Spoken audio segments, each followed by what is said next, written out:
You are not tired because your life is hard. You are tired because your mind never stops speaking. You lie down to rest, but your thoughts keep running.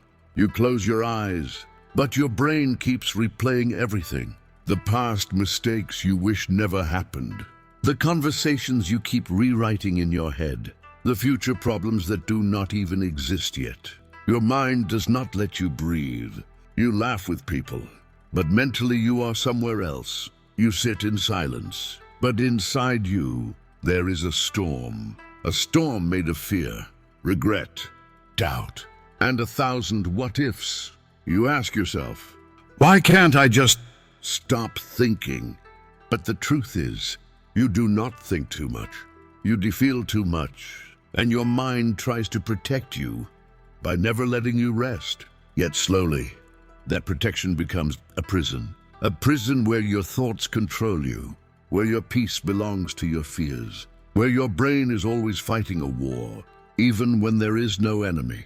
And quietly, without anyone noticing, you start losing yourself, losing your calm, losing your confidence, losing your ability to simply live, not as a warrior, not as a fighter, but as a human being. Gentle pause. But centuries ago, there existed men who faced fear differently, men who lived every single day knowing death could come at any moment. Yet their minds were calm, focused, unbreakable. They were called your samurai. They discovered something powerful about the mind and overthinking, something modern humans have forgotten. And today, you are going to learn it. The samurai were not born fearless. They were simply trained to never let fear dominate the mind. From childhood, they were taught something most people never learn, that the mind is a blade, and like any blade, if you do not control it, it will cut you. Most people today walk around with a mind sharper than a sword, but completely untrained. So instead of using it to build life, they use it to destroy themselves. Through doubt, through fear, through endless overthinking. But the samurai lived differently. They understood something powerful. Life is not stressful. The mind makes it stressful. Pain is real. Fear is real. But suffering is created by the mind. The samurai faced real danger, not imaginary scenarios inside the head. They stood in battlefields, surrounded by enemies, with death only a breath away. Their heart beat fast, their hands trembled, their body felt fear, but their mind stayed calm, not empty, just disciplined. This state was called Mushin, the mind without unnecessary noise. It does not mean you become emotionless. It does not mean you stop thinking. It means you stop drowning in thoughts that do not matter. Mushin is the art of living completely in this moment, not in the past you cannot change, not in the future that does not exist yet. Just here, just now, completely alive, completely aware, completely present. Because when your mind leaves the present, it begins to suffer. When it runs into the past, it becomes regret. When it runs into the future, it becomes anxiety. Only in the present does the mind find peace. And the samurai knew, if I cannot control my mind, I cannot control my life. So they trained it, like a warrior trains his sword. Every day, with intention, with discipline, with respect. There is a famous teaching in Japanese philosophy. The mind is like water. When it is turbulent, you cannot see clearly. But when it becomes still, the truth becomes visible. Overthinking is simply a disturbed pond. Thoughts crashing, feelings swirling, clarity drowning. Not because life is broken, but because the mind is shaking. And the samurai understood another truth. Most people overthink because they try to control what is not in their control. They try to rewrite the past. They try to predict the future. They try to control people, situations, outcomes. They fight battles that do not exist. and lose peace that already exists. So the samurai practiced something called seiyaku, the discipline of inner stillness, even in chaos. They asked themselves, what belongs to me? My effort, my attention, my actions. What does not belong to me?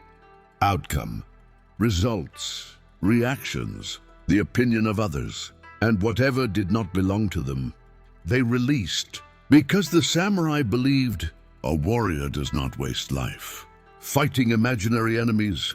But there is something even deeper. The samurai did not run from their thoughts. They did not distract themselves. They did not numb their mind. They faced it. Because avoidance strengthens fear, presence dissolves it. So instead of saying, I must stop overthinking, they said, I must understand my thinking. Why am I afraid? Why do I worry? What am I truly scared of losing? Status? Love? Respect? Control? Most overthinking comes from fear of losing something. And once you see the fear clearly, it becomes smaller. The samurai believed that anything you observe consciously loses its power over you, like a shadow disappearing in light. So they created a relationship with their mind, not as an enemy, not as a bully, but as a tool, a powerful servant, never a master. Because the moment your thoughts control you, you stop living intentionally and start living reactively. And reactive people are always scared, always anxious, always lost. But disciplined minds create disciplined lives. There is also something beautiful in samurai wisdom. They understood that silence is not empty. Silence is full of answers. When the world screamed, they retreated into stillness, not to escape life, but to understand it. They meditated, they trained, they reflected, not for spirituality alone, but for survival. They knew a noisy mind cannot see truth. A calm mind sees everything. And that is why they could stand in danger and still remain composed, why they could walk into uncertainty with grace instead of panic, why they could face death without losing dignity. Because while the world rushed, their mind was steady. While others drowned in thought, they breathed. One moment, one movement, one clear decision at a time. So what about you? Your battles are different. You do not face swords. You do not stand on battlefields. But your wars are inside. You fight doubt. You fight insecurity. You fight expectations. You fight your own thoughts. And like the samurai, you too need a trained mind, because an untrained mind will convince you you are not enough. You are failing. Everything will go wrong. Even when life is fine, the mind will invent storms. So learn from the samurai. Do not aim to control everything. Aim to control yourself. Do not aim to eliminate fear. Aim to stand strong despite it. Do not aim to silence every thought. Aim to choose which thoughts deserve your attention. This is Mushin. This is Seiyaku. This is the samurai mind. Not emotionless, not robotic, not empty. Just calm, clear, alive. And once you master this, overthinking loses its power. Chaos loses its grip. Fear loses its throne. And your life, slowly, returns to your hands. The samurai did not defeat overthinking by fighting it. They defeated it by changing their relationship with the mind. Because every time you fight your thoughts, you give them importance. And whatever you fight grows stronger.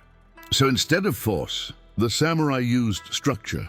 Instead of suppression, they used discipline. Instead of noise, they used ritual.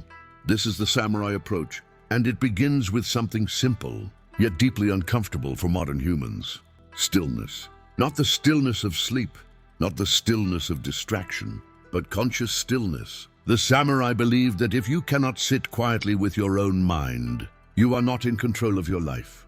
So every day, they practiced sitting in silence, not to empty the mind, but to observe it. They watched thoughts rise and fall. Fear appeared, then disappeared. Doubt appeared, then disappeared.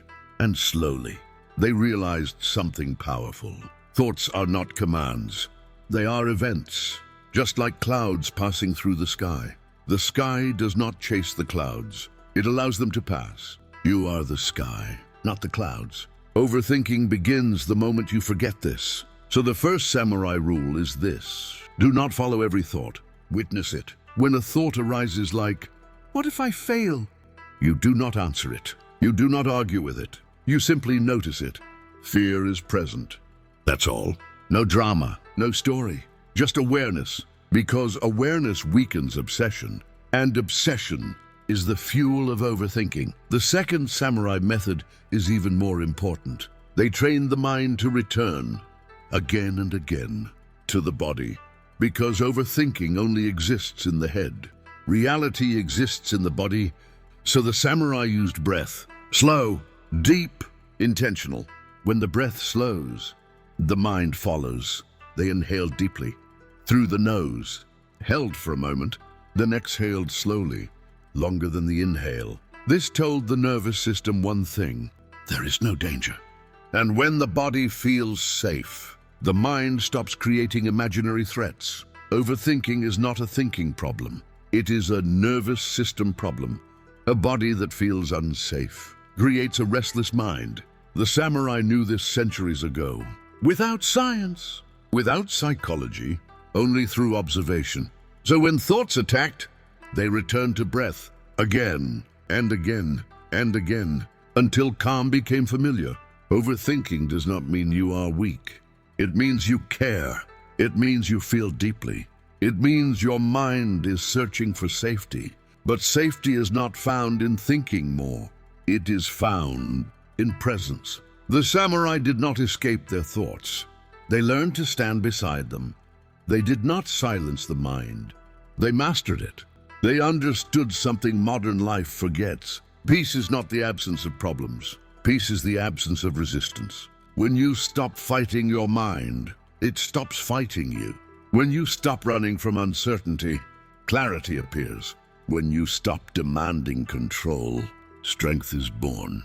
And slowly, very slowly, the noise fades. Not all at once, not forever, but enough for you to breathe again. Enough to feel grounded. Enough to live intentionally instead of reactively. Remember this: you are not your thoughts. You are the awareness behind them. Thoughts come, thoughts go, but you remain, just like the samurai remained calm, even as chaos surrounded them. And today, your battlefield is internal. Your victory is self-mastery. So walk your path patiently.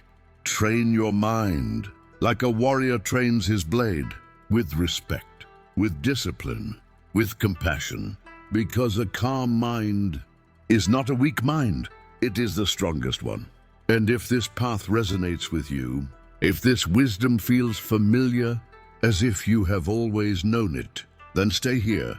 This channel exists to explore ancient wisdom for the modern mind, to help you sharpen discipline, build clarity, and walk your life with quiet strength. Subscribe, not for noise, but for depth, not for motivation, but for mastery. The way of the samurai is still alive, and it begins within you.